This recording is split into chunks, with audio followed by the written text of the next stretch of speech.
아침에 나로 주의 인자한 말씀을 듣게 하소서.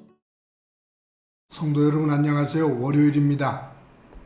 오늘도 하나님의 사랑이 여러분들의 삶의 자리에 가득하기를 간절히 소망합니다.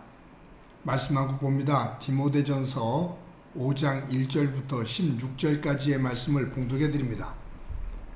늙은이를 꾸짖지 말고 권하되 아버지에게 하듯하며 젊은이에게는 형제에게 하듯하고 늙은 여자에게는 어머니에게 하듯하며 젊은 여자에게는 온전히 깨끗함으로 자매에게 하듯하라. 참 과부인 과부를 존대하라. 만일 어떤 과부에게 자녀나 손자들이 있거든 그들로 먼저 자기 집에서 효를 행하여 부모에게 보답하기를 배우게 하라. 이것이 하나님 앞에 받으실 만한 것이니라. 참 과부로서 외로운 자는 하나님께 소망을 두어 주야로 항상 간구와 기도를 하거니와 향락을 좋아하는 자는 살았으나 죽었느니라. 내가 또한 이것을 명하여 그들로 책망받을 것이 없게 하라. 누구든지 자기 친족 특히 자기 가족을 돌보지 아니하면 믿음을 배반한 자요 불신자보다 더 악한 자니라. 과부로 명부에 올린 자는 나이가 60이 덜 되지 아니하고 한 남편의 아내였던 자로서 선한 행실의 증거가 있어 혹은 자녀를 양육하며 혹은 나그네를 대접하며 혹은 성도들의 발을 씻으며 혹은 환난당한 자들을 구제하며 혹은 모든 선한 일을 행한 자라야 할 것이요 젊은 과부는 올리지 말지니 이는 정욕으로 그리스도를 배반할 때 시집가고자 함이니 처음 믿음을 저버렸으므로 정죄를 받느니라. 또 그들은 게으름을 익혀 집집으로 돌아다니고 게으를 뿐 아니라 쓸데없는 말을 하며 일을 만들며 마땅히 아니할 말을 하나니 그러므로 젊은이는 시집가서 아이를 낳고 집을 다스리고 대적에게 비방할 기회를 조금도 주지 말기를 원하노라. 이미 사탄에게 돌아간 자들도 있도다. 만일 믿는 여자에게 과부 친척이 있거든 자기가 도와주고 교회가 짐지지 않게 하라. 이는 참 과부를 도와주게 하려 함이라. 아멘. 러시아의 문호인 톨스토이가 있죠. 이 톨스토이와 관련된 일화가 있습니다. 한 번은 톨스토이가 길을 갑니다. 그런데 길가에 있던 한 거지가 이 톨스토이에게 다가와서 도와줄 것을 간절히 요청을 합니다. 그때 톨스토이가 걸음을 멈추고 무언가를 건네주기 위해서 주머니를 뒤지는데 뒤져보니까 가지고 있는 돈이 하나도 없는 거예요. 그래서 톨스토이가 겸연쩍어 하면서 미안해하면서 그 거지를 향해서 이렇게 말합니다. 형제여, 내가 당신을 도와주고 싶은데 내가 지금 가지고 있는 것이 아무것도 없어서 당신을 도와줄 수가 없습니다. 라고 말을 합니다. 그때 이 거지가 고맙습니다. 당신이 나를 형제라고 불러주어서 고맙습니다. 나에게 다른 것으로 도와준 것보다 그렇게 나를 형제로 불러주신 것, 그것이 훨씬 더 고맙습니다. 라고 인사를 합니다. 여러분, 사람을 인격적으로 대하는 것, 사람과 사람 사이에 인격적인 관계를 갖는다는 것, 그것이 참 어렵습니다. 예수님께서 길을 가실 때 나병 환자들이 오죠.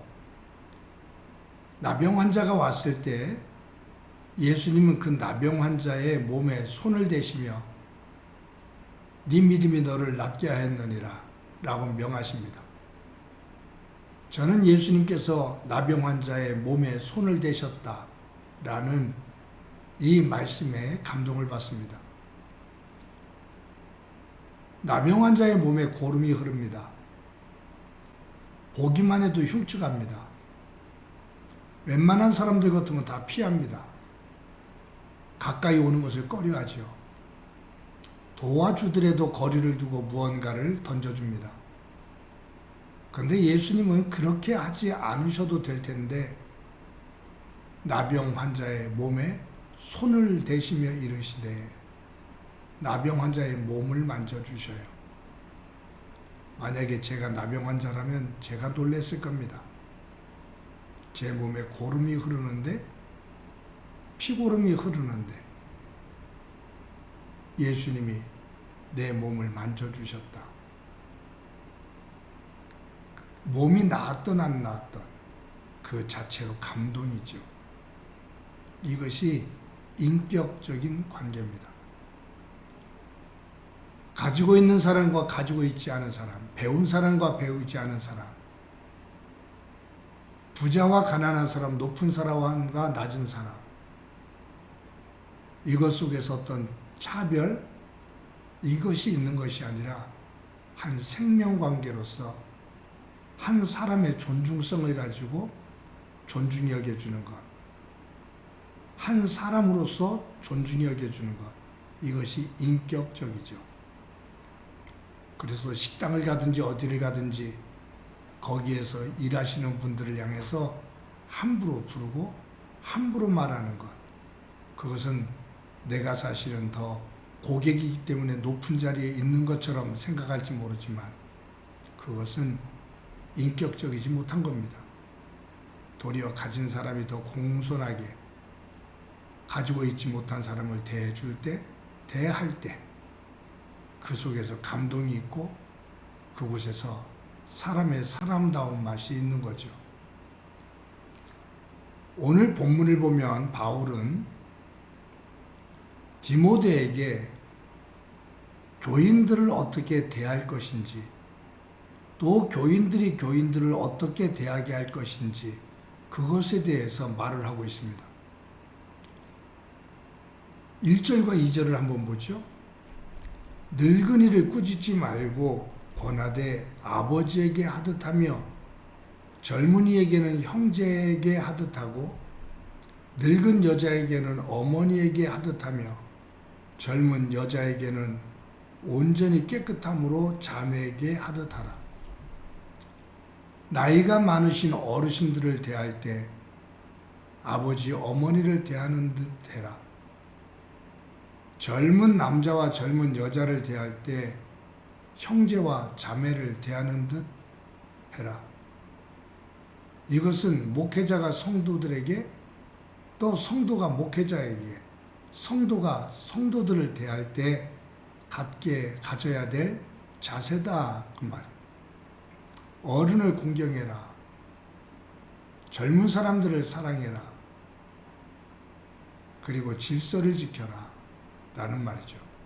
여러분, 그런데 바울이 지금 이 본문에서 디모데에게 권면하고 있는 이것은 믿음을 가진 사람만이 아니라 믿음을 갖지 않은 일반 사람들에게도 그대로 적용되는 말입니다. 어른을 공경하는 것, 아랫사람을 존중히 여기는 것, 그것은 믿음의 사람만이 아니라 하나님을 믿지 않는 사람도 그러한 삶을 살아가야 하는 거죠. 그것을 그렇게 살라고 학교에서 배우죠. 이것은 믿음의 사람이기 때문에 특별히 그렇게 살아야 된다, 그것이 아니라 한편에서 보면 이것은 상식적인 겁니다. 이러한 것을, 상식적인 것을 행하지 못하는 우리의 삶과 우리 사회가 비상식적인 것이죠. 성숙하지 못한 거죠. 우리는 신앙생활을 할 때 성경에서는 기도하는 것, 예배하는 것, 신령한 것을 추구하는 것, 그것이 신앙생활인 것처럼, 그것만 있는 것처럼 말을 합니다. 그런데 성경을 읽어보면 하나님께서 말씀하시는 말씀, 그것을 보면 부부가 서로 사랑해야 되고, 부모는 자식을 노엽게 하지 말아야 되고, 자녀는 부모를 공경해야 되고, 젊은 여자들은 몸가짐을 잘해야 되고, 나이가 많은 사람들은 젊은 사람들이 보고 배울 수 있도록 성숙한 모습으로 살아야 된다. 서로에게 말을 할 때 상처가 되지 않도록 조심해라. 이러한 말씀이 성경에 계속해서 나와요. 그러니까 우리의 그 믿음의 삶은 어떤 신비한 영역, 그런 부분도 없지 않아 있지만 그 신비한 영역을 살아가는 그 결국은 뭐냐 하면 내 삶의 자리를 하나님의 백성답게 사는 거예요. 그래서 제가 계속 강조하는 거죠. 믿음은 삶이다, 그 말. 믿음은 삶과 동떨어져서 어느 한순간 신비한 경험을 하는 것, 어떤 기적을 경험하는 것, 그것만이 아니라 사실은 신비한 영적인 경험을 하고 놀라운 기적을 경험하고 어디로 돌아오는 거냐면 우리가 살아가는 삶의 현장으로 돌아오는 거예요.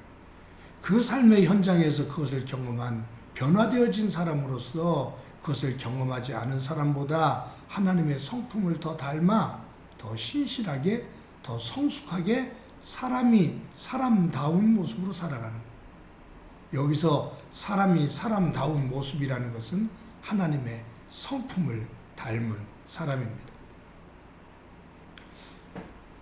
사랑하는 성도 여러분, 아랫사람이 윗사람을 공경하고 윗사람이 아랫사람을 사랑해 주는 것, 서로가 서로를 존중히 여기는 삶을 사는 것, 그것이 성숙하게 이루어지는 곳이 곧 하나님의 나라의 내용이죠.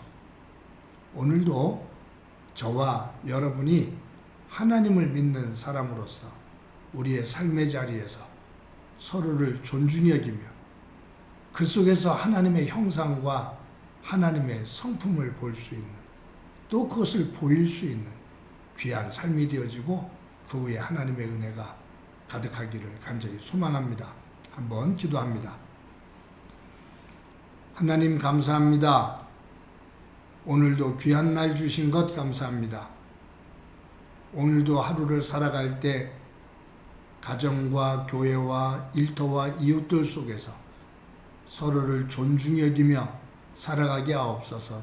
특히 하나님을 믿는 저희들이 하나님의 성품과 하나님의 형상을 닮아 다른 사람들을 더 존중히 여기며 하나님의 사람답게 더 성숙한 모습으로 살아 하나님께 영광이 되어지고 그리스도의 빛을 발하는 귀한 삶 되게 하옵소서. 오늘도 함께해 주시리라 믿고 예수님의 이름으로 기도드립니다. 아멘.